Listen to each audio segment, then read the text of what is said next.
Guys, dito na naman tayo sa kabilang area. Ito na talaga ang kanilang pinakaginto sa mga halaman. Yan kasi puro na dilaw yung kanyang bulaklak niyan. Ang tawag po dyan ay cosmos. Yan. Yan. Gintong butil.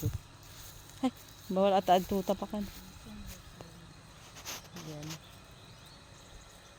Gintong butil.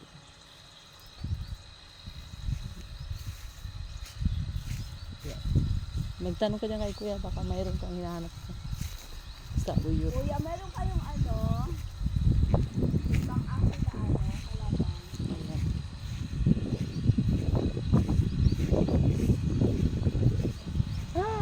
Ito talaga. Ang ganda-ganda dito. Pahinga muna tayo, Lods.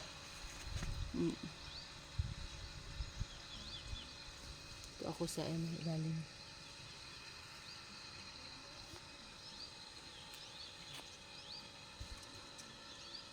Thank you, guys.